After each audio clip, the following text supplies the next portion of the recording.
o marxismo foi um sério esforço no sentido de aproximar a filosofia do que parecia a Karl Marx ser a realidade concreta da vida humana e da história. Porém, a própria dimensão chamada história, tá certo? Para mim é hoje difícil conceber que ela seja realmente uma realidade concreta, né? A realidade concreta que você observa na vida humana são comunidades se desenvolvendo separadamente, sem contato nenhum ao longo de milênios, e se ignorando solenemente, e às vezes não tendo sequer a ideia de que elas pertencem a uma mesma espécie animal. O número de culturas que se denominavam a si mesmos seres humanos, subentendendo que os outros eram outra coisa, é muito, muito grande. Tá certo? Então, a dimensão mesma, não é possível conceber uma história humana sem uma dimensão de humanidade como uma espécie única. E esta dimensão não é de maneira alguma uma coisa auto-evidente, pelo menos para os próprios personagens envolvidos. O horror que a palavra racismo hoje nos inspira frequentemente nos faz esquecer que o racismo é uma das constantes mais universais das sociedades humanas. É um fenômeno que é observado em toda parte, sob formatos diferentes e com pretextos diferentes, mas está presente, de certo modo, em toda parte. Então, a ideia de que existe uma história da humanidade, né, é uma ideia que só aos poucos foi se perfilando na mente ocidental, principalmente, entre os ocidentais e entre os árabes. Mas, por exemplo, para que essa ideia penetrasse na cultura chinesa, foi só sob o viés ocidental e no século XX. Antes, a própria, vamos dizer, o isolamento da China fazia com que ninguém na China tivesse o menor interesse pelo que estava se passando em volta. De modo, os chineses são um dos poucos povos que têm registros históricos meticulosos ao longo assim, de 5 mil anos. Os outros não se preocuparam com o registro histórico até muito recentemente. Porém, era somente a história do que se passava na China e, sobretudo, o que se passava com as dinastias governantes. De modo que, quando uma palavra se torna de uso comum e corrente, ela nos dá a impressão, sempre nos dá a impressão de transmitir uma coisa que existe, uma coisa real, objetiva. Mas isso é justamente o fetichismo das palavras. Você ouve falar em história, você tem a impressão assim, que existe esta dimensão em si mesma, que ela é um dado objetivo, tá certo? E que, de certo modo, nós estamos dentro da história. Tá certo? Bom, a verdade é a seguinte, nós estamos dentro do tempo e estamos no planeta Terra. Esses dois são dados objetivos. Né? Quer dizer, não houve nenhum ser humano jamais que se subtraísse à passagem do tempo e não houve nenhum que vivesse fora do planeta Terra. Tá certo? Então, esses dois dados, eles se fundem de alguma maneira, confusamente, na ideia de história. Você estar dentro do tempo não quer dizer que aquilo que você está fazendo e vivendo tenha algo a ver com o que outra pessoa fez e viveu. Então, vamos dizer, o simples repertório das comunidades humanas existentes, que a rigor não está completo até hoje, ele só começou a ser feito muito recentemente. Esses povos se ignoravam totalmente.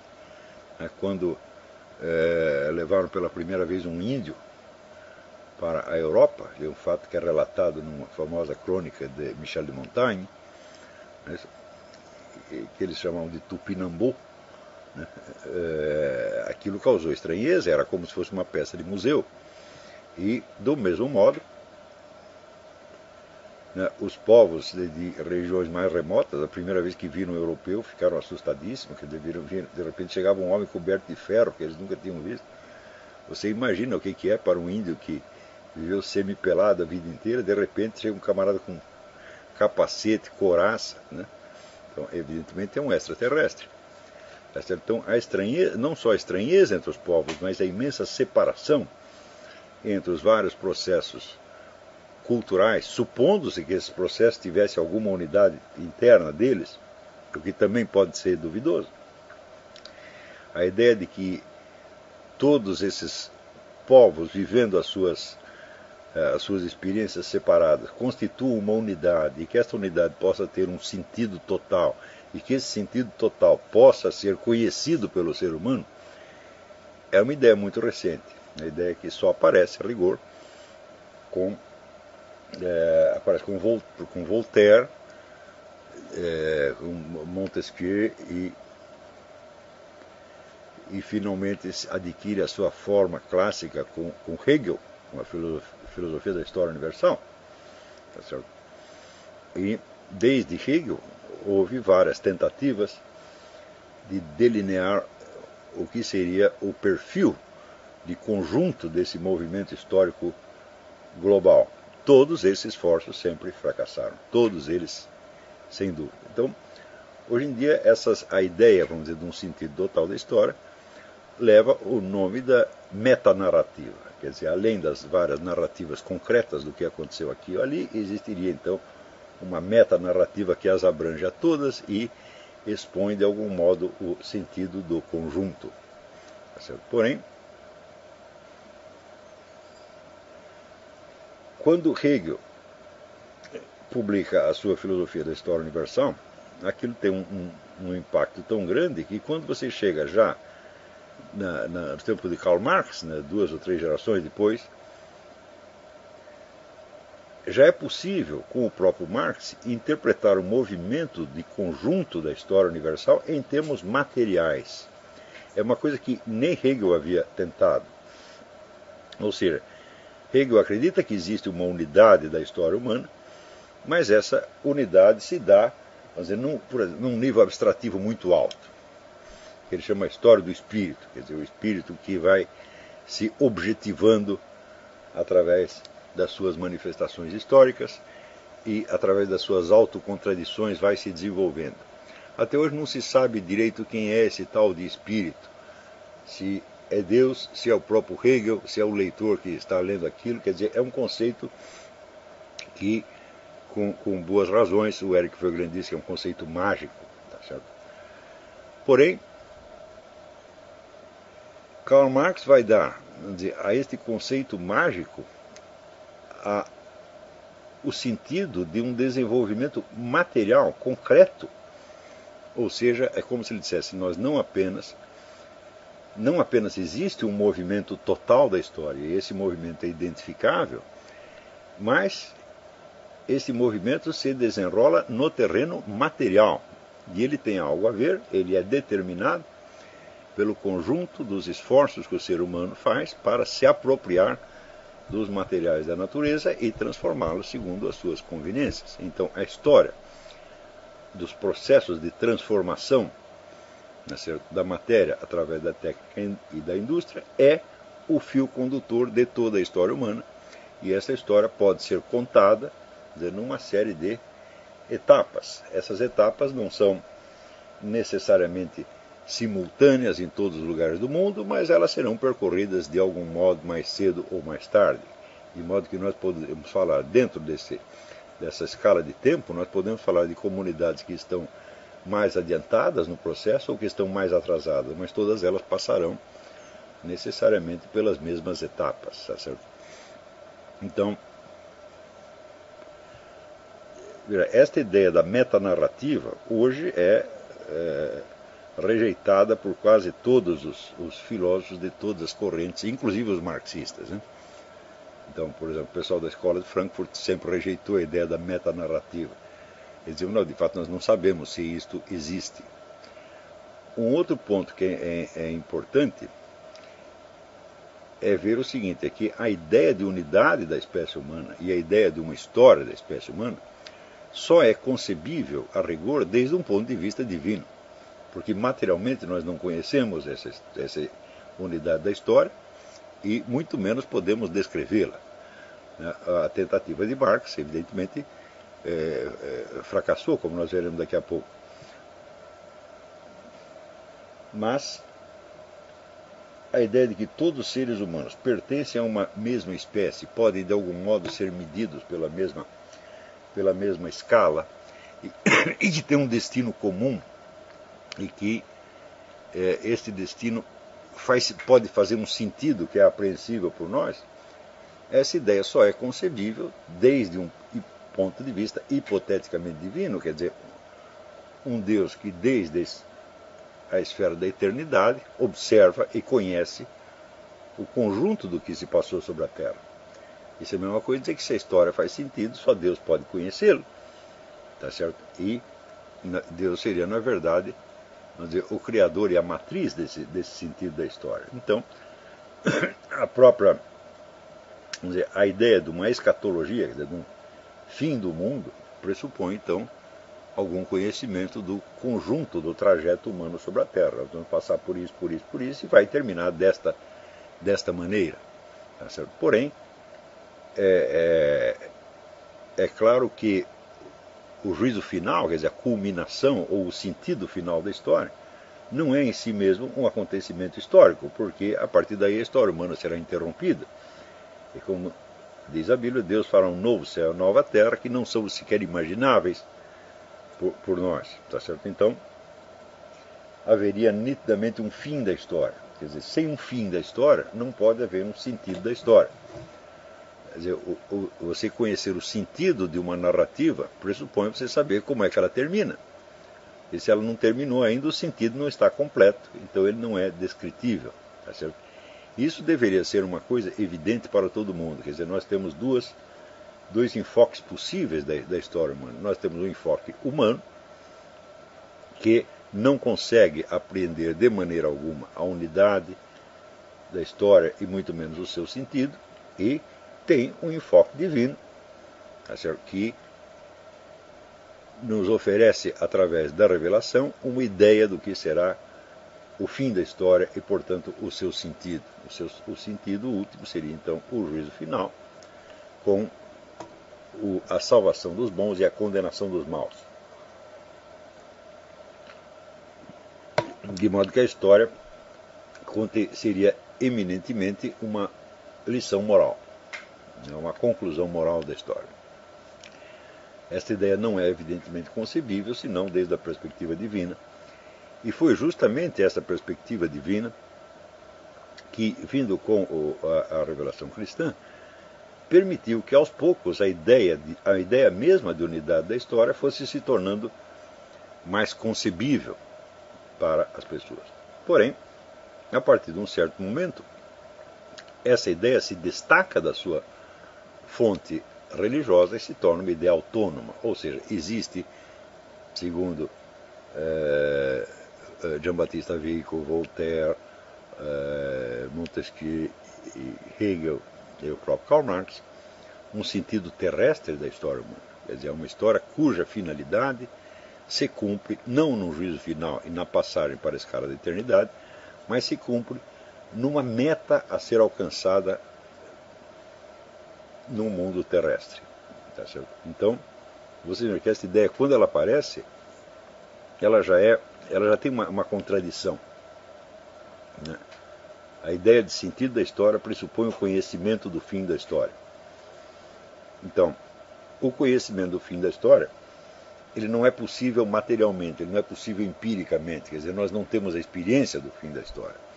Nós podemos, no máximo, tentar imaginá-lo. Tá certo? Porém, este ponto imaginário é o que se torna a chave que articula todo o conjunto. Ou seja, o fim que nós supomos é ele que dá a unidade de tudo que se passou antes. Então, nessa simples ideia do sentido da história, já está embutido o essencial do que nós iríamos chamar de mentalidade revolucionária, que é a inversão do tempo. Ou seja, um futuro hipotético se torna a chave explicativa de todo o passado conhecido e também do presente. Que nós podemos conhecer o passado, isso é evidente. Né? Quer dizer, existe algum conhecimento histórico, de algum modo ele sempre existiu. Existe a memória humana, existem os registros, existem os documentos, existem os monumentos, etc, etc. Então, algo do passado nós sempre sabemos. Tá certo? Então, o conhecimento do passado é um simples dado empírico. Nós sabemos que ele sempre existiu. Mais completo nos lugares, menos em outros, mas algum conhecimento do passado sempre existiu. E o futuro, tal como nós o concebemos, é simplesmente um produto da nossa imaginação, é uma suposição que nós fazemos. Tá certo? Então, a parte mais duvidosa da teoria passa a ser justamente a chave da interpretação de todo o conjunto. Quer dizer, Hegel achava que o Império Germânico era a culminação da história, tá certo? E esse Império Germânico ele estava apenas começando, tá certo? E do mesmo modo que Augusto Comte dirá que um estágio positivo do conhecimento humano será a culminação da história, quando, na verdade, esse estágio positivo estava começando a ser inaugurado pelo próprio Comte. Ele não era, portanto, um fato consumado, mas era ainda um processo em andamento, cuja culminação, por sua vez, ninguém conhecia. E quando Karl Marx diz que o fim da história será o advento do socialismo e o fim da exploração do homem pelo homem, isso também é um projeto de futuro ou uma hipótese. Então, em todos esses casos, você vê que está implícita na ideia de sentido da história, primeiro, a ideia de um melhoramento, de um progresso. Quer dizer, estamos caminhando numa direção, essa direção em si é positiva, ela representa uma culminação e uma perfeição, tá certo, dos esforços humanos. E, além da ideia do progresso, está também aí subentendida, né, o final, o coroamento, né, da história, como uma hipótese que sustenta, que dá o travamento de toda a teoria anterior. Então é evidente que todas as teorias do sentido da história, elas já vêm com uma espécie de contradição interna, que gera uma tensão, porque por um lado eles pretendem se ater ao conhecimento real dos fatos históricos, e por outro lado esses fatos só adquirem o seu peso específico em função de um futuro hipotético, tá certo? Então, em todas estas teorias, então se mescla de maneira inseparável uma explicação do passado e um programa de ação com relação ao futuro, tá certo? Então, a expectativa desse futuro, que será o coroamento da história, implica naturalmente a obrigação, por assim dizer, moral, de você lutar por esse futuro, de você se dirigir, de você caminhar na direção dele, tá certo? Então, há então uma mescla, vamos dizer, da exposição do conhecimento dos fatos e do projeto de ação futuro. Então é o caso de perguntar, você está dizendo que as coisas se passaram assim porque elas se passaram assim, ou porque, visto do ponto de vista do objetivo que você pretende alcançar, parece que elas se passaram assim. E se o objetivo fosse diferente, então a narrativa do passado também seria diferente. Então, aquela mistura, aquela tensão, vamos dizer, entre a explicação e o programa, entre o relato e o projeto, né, ela já entra em ação desde as primeiras tentativas de sentido da história, mesmo as religiosas. Quando você lê A Cidade de Deus de Santo Agostinho, ele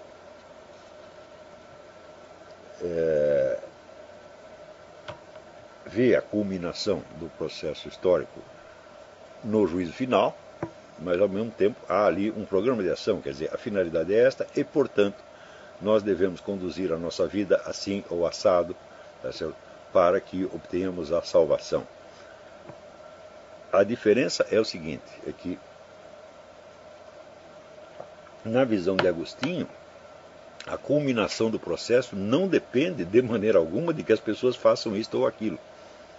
Quer dizer, o fim do processo é determinado por Deus, quer dizer, haverá o juízo final de qualquer maneira. A única coisa que será decidida no curso do processo é se cada um de nós será salvo ou condenado.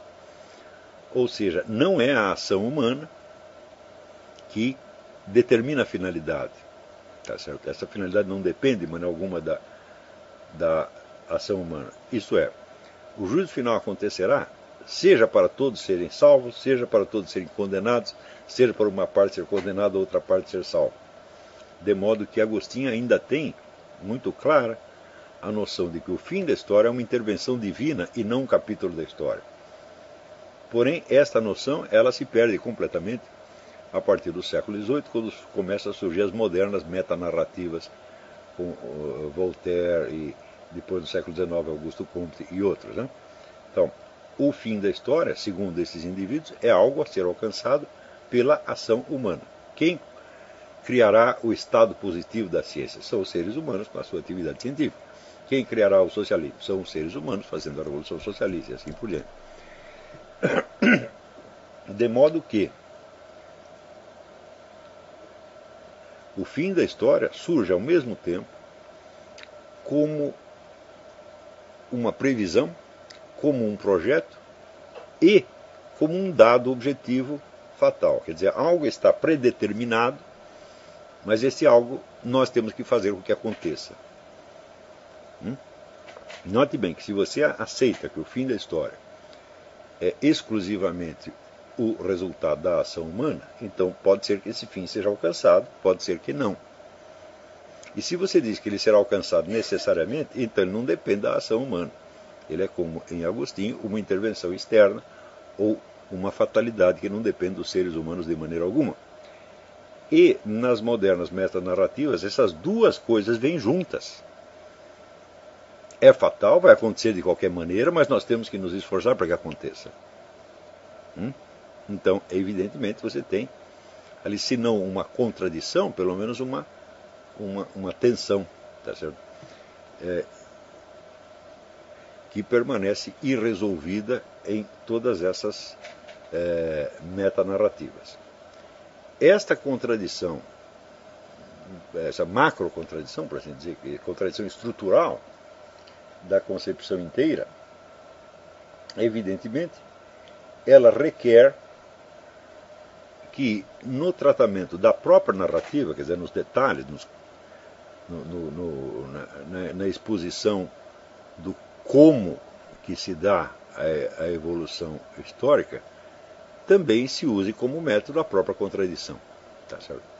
Como dizia Hegel, a dialética é o espírito de contradição sistematizado. Então, pelo fato mesmo de que o conjunto da história, o sentido da história, ou pelo menos a sua noção, traz em si esta contradição de que aquilo que é inevitável depende ao mesmo tempo da nossa ação.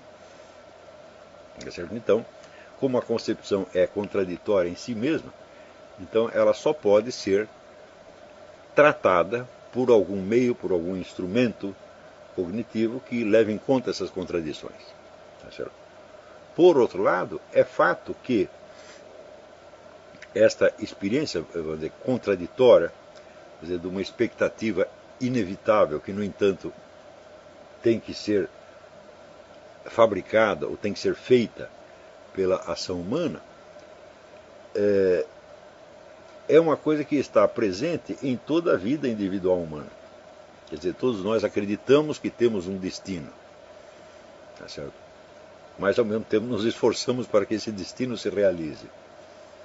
O que subentende que o destino pode ser diferente daquilo que nós concebemos. Quer dizer, se temos, aí entra, por exemplo, todo, vamos dizer, o problema da predestinação, quer dizer, quando vê o protestantismo, alguns estão predestinados à salvação e outros à danação. Então, por que devemos agir em busca da salvação?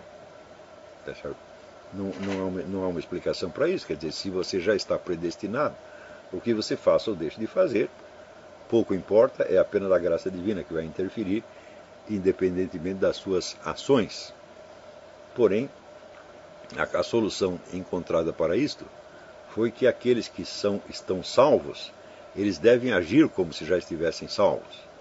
Tá certo? Então eles devem mostrar isso para os outros. Então, eles vão agir corretamente, não porque isso vai lhes dar a salvação, tá certo? Mas para dar um exemplo ao mundo, tá certo? De que algumas pessoas estão salvas e para que exista então alguma ordem na sociedade, tá certo? Mas também é claro que isso não responde a pergunta, porque se você está salvo, que diferença faz você mostrar isso aos outros ou não? Esta contradição está dentro, vamos dizer, do protestantismo, e já estava dentro do protestantismo muito antes de que surgissem essas metanarrativas. Então este é mais um elemento que vai contribuir de algum modo para a formação dessas metanarrativas. Quer dizer, se esse conflito protestante entre a predestinação e a ação, entre a predestinação e a moral, por assim dizer, já não estivesse presente na cultura europeia fazia 2 séculos, provavelmente o advento das metanarrativas teria tomado outra figura. Mas eu estou dizendo isso para vocês para mostrar que o conflito entre um fim predestinado, tá certo, e a necessidade de construí-lo, de alcançá-lo pela ação humana, é claro que é uma contradição, mas de certo modo é uma contradição que está presente na vida humana, que constitui parcela da nossa experiência. Ou seja, nós não conhecemos o futuro, porém nós nada podemos fazer na esfera da ação sem alguma previsão do futuro. Por exemplo, nós não sabemos se vamos estar vivos no próximo minuto. Porém, vamos continuar agindo como se isso estivesse garantido. Não há uma só ação humana que não se baseie nesta contradição, ou seja, na necessidade de dar por conhecido um futuro que você não conhece de maneira alguma. Então, como isso faz parte da experiência humana, tá certo? Universal, ou pelo menos de quem quer que tenha pensado a respeito, que há pessoas que nunca perceberam este problema, como isso faz parte da experiência humana, então, quando surgem essas metanarrativas, com a contradição que elas trazem, essa contradição então não parece, num primeiro momento, ser uma objeção séria contra as metanarrativas, porque elas ecoam algo de uma experiência que é universalmente humana. Então, é claro que o fato de corresponder estruturalmente a essa experiência humana não as valida de maneira alguma e não impede que, de um ponto de vista científico, todas elas sejam insustentáveis pelo fato de que dão por conhecido algo que não é conhecido e, além de dar por conhecido, ainda afirmam que ele tem que ser construído pela ação humana. Ora, então isso quer dizer que a incerteza da ação humana, essa mesma incerteza de que você tem que dar por conhecido aquilo que você não conhece, ela coloca no coração mesmo dessas metanarrativas uma espécie de segunda camada de problemas. Porque como que eu posso construir este futuro predeterminado pela ação humana, se a própria ação humana, individual ou coletiva, também já está viciada ou corroída por essa mesma contradição na base? Como podemos... Aqui o filósofo nos apresenta uma meta futura, que ele diz que é inevitável, mas que ao mesmo tempo tem que ser alcançada pela ação humana. Tá certo? Ou seja, no plano maior, o futuro desconhecido tem que ser dado como conhecido para que você possa torná-lo real. Tá certo? Mas a ação humana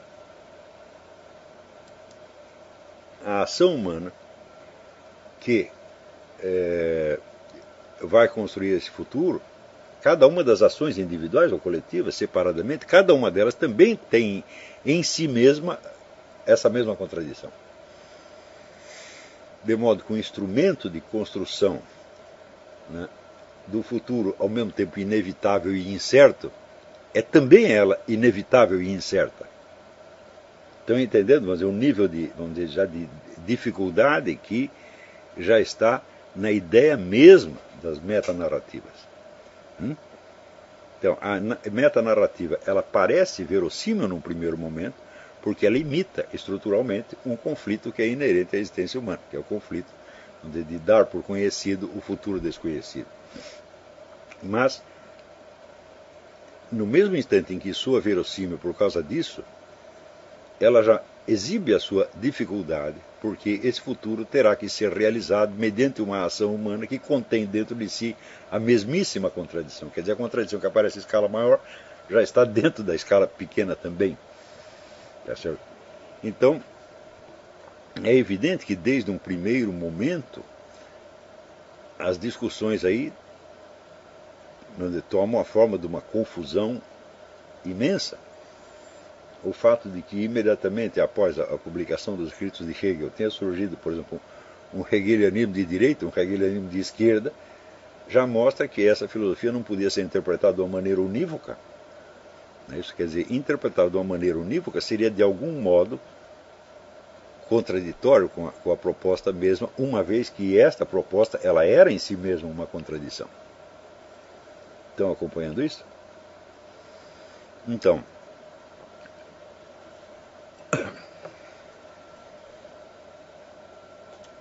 a técnica de lidar com as contradições já vinha sendo desenvolvida desde Aristóteles.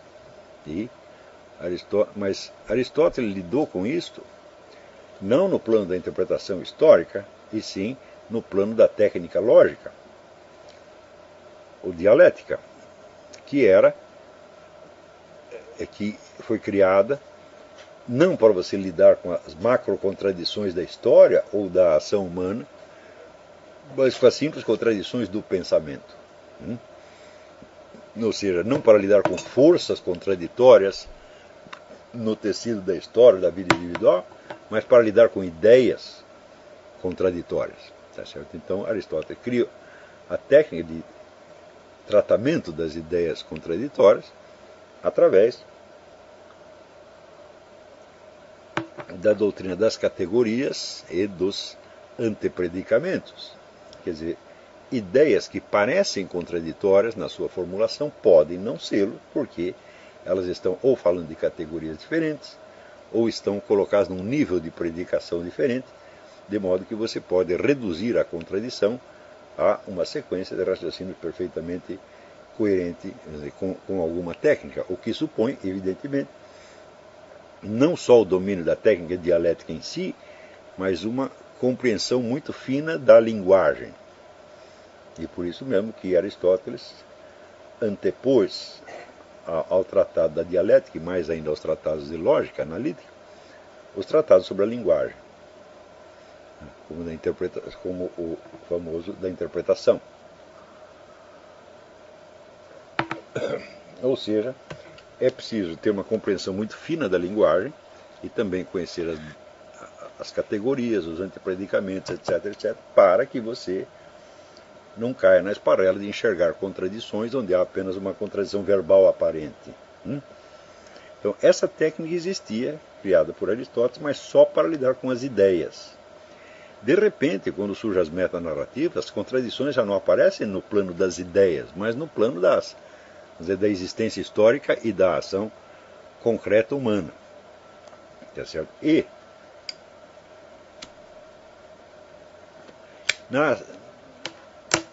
neste plano, a técnica requerida já teria que ser muito mais complexa que a de Aristóteles. Por quê? Porque as ideias vêm sob a forma de sentenças ou proposições. Então elas estão prontas para que você exerça sobre elas a técnica dialética de Aristóteles e remova ou resolva as contradições. Porém, as ações humanas, elas não são afirmações explícitas. Quer dizer, você tem que puxar de dentro delas um sentido. Esse sentido você tem que expor sob a forma de uma proposição, mas quem criou a proposição foi você. Tá certo? Por exemplo, é o caso de você perguntar o seguinte: você pega uma ação histórica qualquer, ou digamos, sei lá, a revolta dos camponeses na Alemanha, ou a construção das catedrais góticas, tá certo? Ou o comércio no Mediterrâneo durante uma certa época, e você diz o seguinte: esses acontecimentos estão dizendo o quê? Né? Enquanto você não extrai de dentro deles um conteúdo de ideia e o verbaliza, não tem como aplicar sobre eles a técnica dialética. Então a operação agora é em dois níveis. Não é como só era em Aristóteles, lidar só com as proposições contraditórias. Não. Primeiro você tem que obter as proposições desde a massa obscura e muda dos fatos. Então você verbaliza os fatos. Não é isso? Então, essa técnica de extrair dos acontecimentos um sentido verbal explícito, Hegel tem essa técnica. Em vários pontos da sua obra, ele demonstra um domínio terrível disto aí. Quer dizer, ele pega um conjunto de fatos e diz: o que esses fatos estão dizendo é isto. Então, após extrair desses fatos várias proposições, então essas proposições podem continuar sendo contraditórias, então Hegel vai tentar resolvê-las. Ou seja, o tratamento dialético que é dado ao conjunto das proposições contraditórias em Hegel é uma tentativa de resolver não as contradições entre as proposições, mas as contradições entre os fatos que essas proposições idealmente expressam. É fácil você ver que a margem de erro nessa operação é enorme. Não é isso? Porque os fatos históricos realmente eles não falam por si mesmos, eles não dizem a que vieram, eles simplesmente acontecem. Não é isso? E mais ainda, nos personagens envolvidos na ação histórica, cada um os explica de uma maneira diferente. Cada um tem uma motivação diferente, tem valores diferentes, tem um sentido de vida diferente, etc, etc. Então, é muito difícil você extrair daquilo, vamos dizer, um sentido de conjunto e expressá-lo. Só que você tem que fazer isso com relação, né, a vários acontecimentos históricos diferentes. Então você transforma, por assim dizer, o curso da história num curso de proposições. Mas foi você que obteve as proposições. Quer dizer, os acontecimentos históricos já passaram, eles não estão mais aí para dizer para você: olha, eu quero dizer isto. Por exemplo, sei lá, uma obra de arte, um templo, né? O que esse templo está dizendo? Não, ele não diz nada, ele simplesmente fica parado no lugar. Você é que tenta extrair dali um sentido. Então,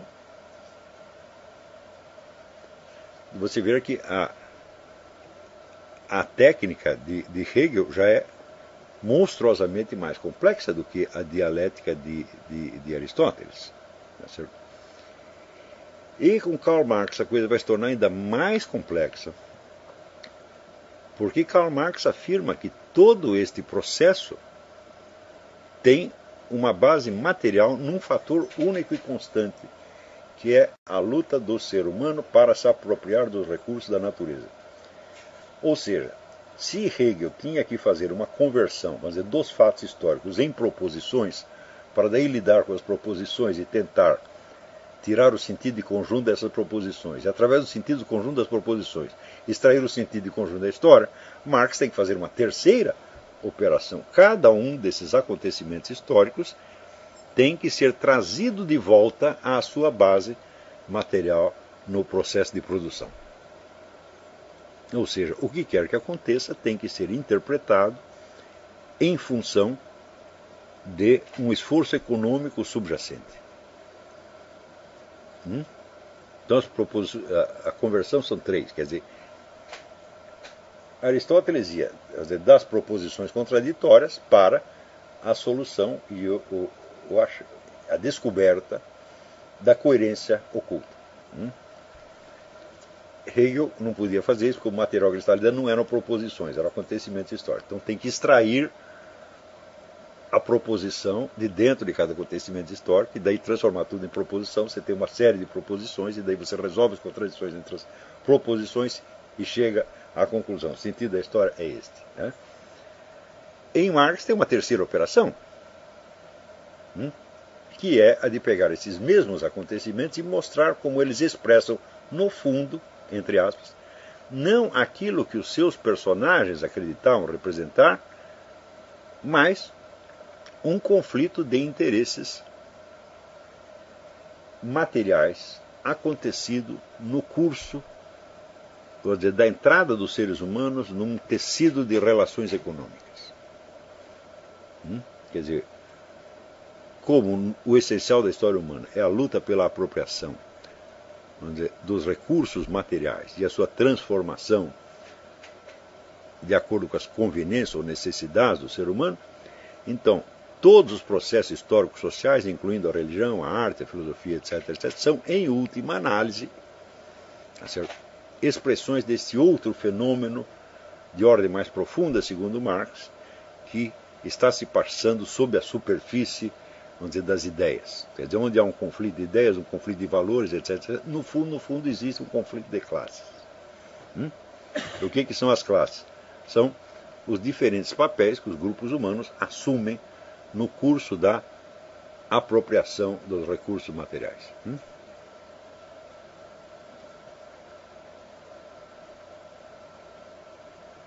Então, aí a coisa passa a ser uma operação em 3 andares. No andar de cima é a operação aristotélica da resolução das contradições entre proposições. No andar de baixo é a conversão ou reconversão das proposições nos acontecimentos históricos que elas idealmente expressam. E no terceiro andar é a conversão desses acontecimentos históricos na base que elas idealmente têm no fenômeno da mudança dos processos de produção e, portanto, na luta de classes. O processo é enormemente complexo. E não é preciso dizer que a margem de erro é monstruosa. Isto quer dizer que a partir deste momento, absolutamente nada do que se especule nesse sentido pode ser submetido a nenhum teste científico. É impossível. Então, ainda que partes dessa filosofia, por afirmações determinadas, talvez possam ser testadas cientificamente, a metanarrativa em si não pode. Principalmente a marxista não pode, porque ela é a mais complexa de todas. Tá certo? Então, e aí dentro disso surge um segundo problema. Como a metanarrativa é constituída de um objetivo final, que ao mesmo tempo é fatal, mas você tem que se esforçar para que ele aconteça, como se a ideia mesma de fatalidade não implicasse que a coisa vai acontecer independentemente do que você faz. Isto significa que cada ideia ou cada elemento descritivo usado no marxismo, ele contém já dentro de si também a ideia de uma proposta de ação. Isto quer dizer que não existe assim uma descrição da realidade como tal, por assim dizer, uma descrição científica, objetiva e desinteressada. Todas as atividades cognitivas humanas, elas já são ao mesmo tempo interferências no processo. Então, toda ideia é implicitamente um projeto de ação. Parênteses, essa doutrina está mais ou menos ao mesmo tempo, logo depois também foi desenvolvida sob o nome de pragmatismo na América. Ali com Charles Peirce, Josiah Royce, William James, aparece a doutrina de que o sentido de um conceito não é a descrição objetiva do objeto a que ele corresponde, mas uma descrição daquilo que nós pretendemos fazer com este objeto. Ou seja, um conceito é um projeto de transformação, é um projeto de ação. Tá certo? Então,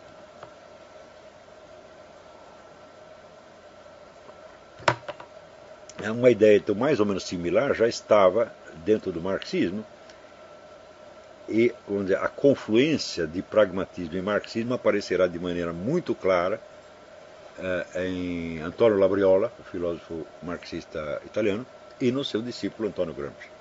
Os dois são marxistas, quer dizer, estavam conscientes de que havia um elemento pragmatista no que estavam fazendo. Mas com pragmatismo ou sem pragmatismo, esta ideia de que a descrição de um processo objetivo já é um projeto de ação, já está dada em Marx desde o início, e não teria como deixar de ser assim, porque se o conjunto da metanarrativa é a descrição de um objetivo, de uma meta, que ao mesmo tempo é objetivamente fatal, mas também, por outro lado, é subjetivamente obrigatório, ou seja, você tem que lutar para que o inevitável aconteça, tá certo? Ou como dizia Engels, a liberdade é o reconhecimento da necessidade. Quer dizer, eu tenho a liberdade de reconhecer que eu tenho necessariamente que fazer tal e qual coisa, porque essa tal ou qual coisa corresponde a uma finalidade inevitável.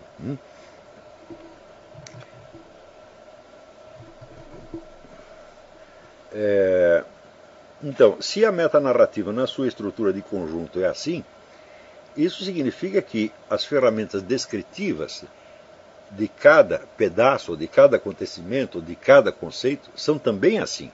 Estão marcados por essa tensão, tá certo? Por assim dizer, entre o estado de coisas presente ou passado e a hipótese de futuro a que nós estamos tendendo. Não é isso? E a esta fusão indissolúvel da teoria e da prática, Marx denominou a praxis. Então, a praxis é uma teoria, sem dúvida. Essa teoria pretende ter um valor objetivo. Mas o valor objetivo dela não depende da descrição pura e simples dos fatos, e sim de que você está desempenhando sobre estes fatos a ação coerente e necessária para levá-lo à sua conclusão inevitável.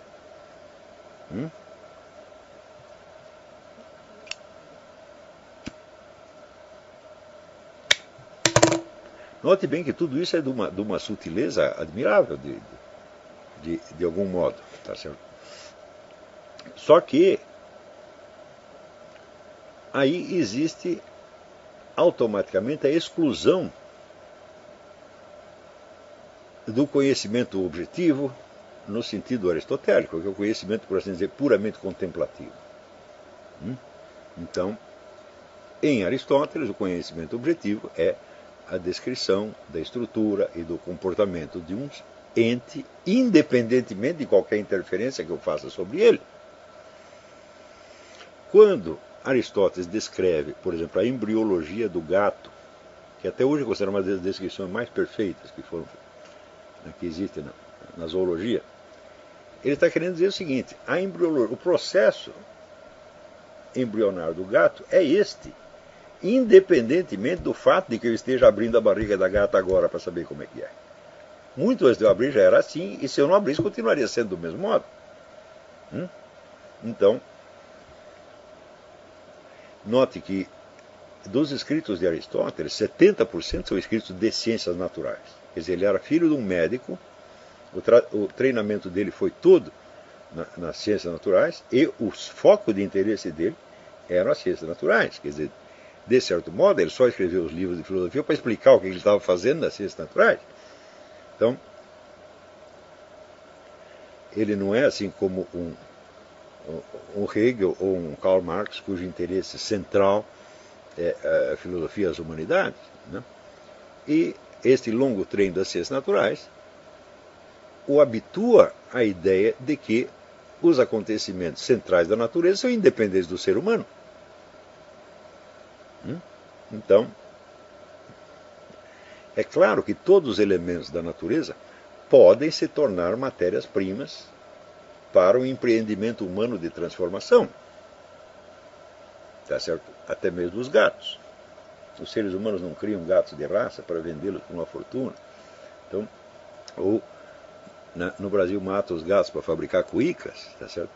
Então, quer dizer, tudo que existe na natureza pode ser objeto de transformação por iniciativa humana. Mas, para que eles o fossem, é absolutamente necessário que eles por si mesmos constituíssem algo antes e independentemente da ação humana. Ou seja, eu posso usar as pedras para construção porque as pedras são pedras e elas têm certas propriedades objetivas que eu posso utilizar. É certo?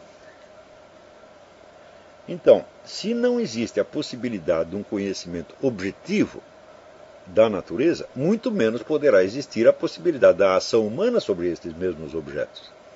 Porque esta ação ela se baseia inteiramente no aproveitamento humano de propriedades objetivas que esses seres têm, propriedades que as quais, por sua vez, não dependem da intervenção humana. Não é isso? Então, Hegel ainda estava consciente disso. É aquela famosa cena em que ele ficou olhando a montanha durante meia hora e depois disse, de fato é assim. Quer dizer, a montanha é assim porque ela é assim, não fui eu que fiz, não é uma coisa que saiu da minha cabeça. Ou seja, Hegel tinha ainda este sentido de reconhecimento da realidade material. E Karl Marx, embora ele se declare um materialista, você não vê em parte alguma esta ideia de que se a natureza existe objetivamente, e ela é um dado dentro do qual nós estamos, um dado com o qual nós precisamos contar, então é absolutamente necessário que ela possa ser descrita objetivamente por meio do conhecimento contemplativo de que falava Aristóteles, ou seja, sem nenhuma intromissão da ação humana. Isso não aparece em Karl Marx em parte alguma, de onde eu concluo que Karl Marx só era materialista da boca para fora. Então, o que ele entende por processo material é o processo histórico, o processo da ação humana, o processo da apropriação humana da natureza. Tá certo? Ora, eu acho que no capítulo 16 do Jardim das Aflições, né, eu expliquei isso, que o processo segundo Karl Marx, a única maneira de você conhecer as coisas é no processo de transformação e pelo processo de transformação. Eu digo, bom, isto às vezes é assim. Quer dizer, no curso de você interferir num processo natural, você se depara com certas resistências ou certas reações dele e você pode chegar a conhecê-lo mais profundamente através da ação que você desempenhou sobre ele. Porém, nem sempre é assim e às vezes ao contrário. A ação contradiz a possibilidade de conhecer o objeto. E eu ali dou o exemplo, quer dizer, uma coisa é você descrever, por exemplo, uma árvore, né, como é que ela nasce, como é que ela cresce, que frutos que ela dá, etc, etc, etc. E outra coisa é você serrar a árvore e transformar numa cadeira. Né? A partir da hora que você transforma numa cadeira, você não pode mais conhecê-la como árvore, ou seja, você desistiu da botânica para se dedicar à marcenaria. E não tem volta, você não pode retransformar aquele objeto. Tá certo? Ou seja, às vezes a intervenção humana esclarece a natureza dos seres, mas às vezes a obscurece por completo e às vezes a substitui. Tá certo? Nada disso parece ter sido levado em conta em Karl Marx, o qual acredita piamente que o processo de transformação é o processo de conhecimento. Donde ele acredita que todas as ciências e artes, etc., etc., nasceram do processo de transformação. Ou seja, nasceram, em última análise, do processo da produção. Tá certo?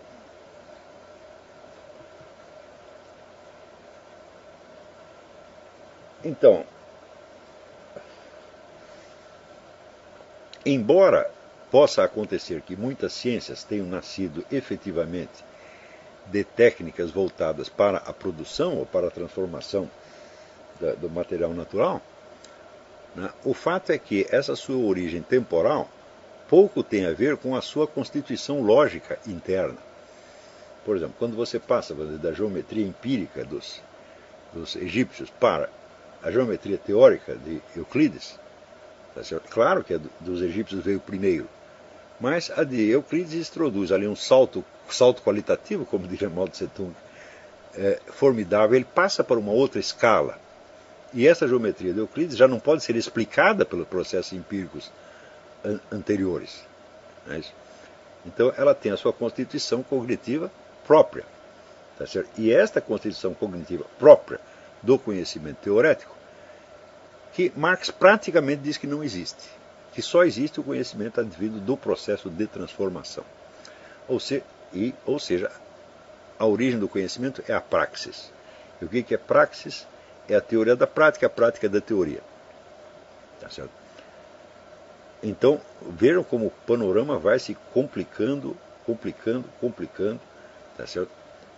Até se tornar, vamos dizer, indiscernível. Já não dá mais para você se orientar no meio disto. E, no entanto, você vê que toda esta gente tem alguma razão para dizer aquilo que está dizendo. Porque esta confusão da prática da teoria com a prática, esta confusão, né, do futuro inevitável com a ação presente que supostamente vai criá-lo, é, em grande parte, a condição na qual os seres humanos vivem.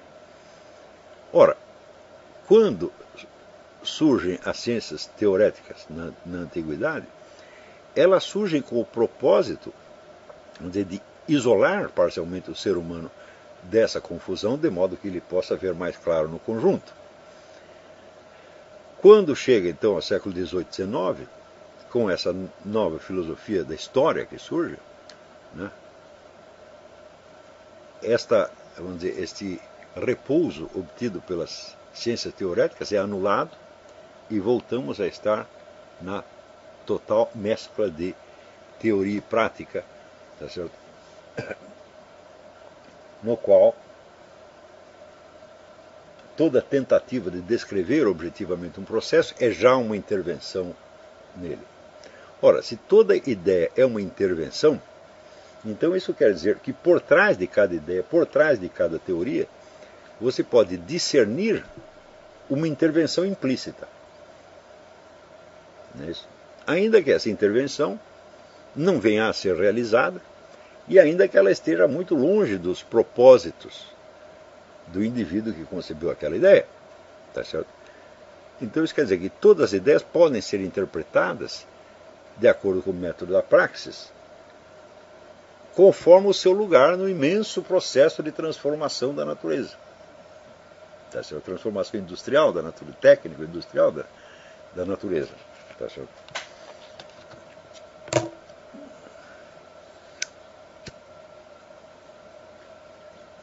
Isso, evidentemente, cria para os pensadores marxistas, para os discípulos de Karl Marx, alguns problemas horripilantes. Se você quer que a sua ideia seja realizada, você tem que encontrar o agente social capaz de realizá-la. Karl Marx acreditava que esse agente era o proletariado. Tá certo?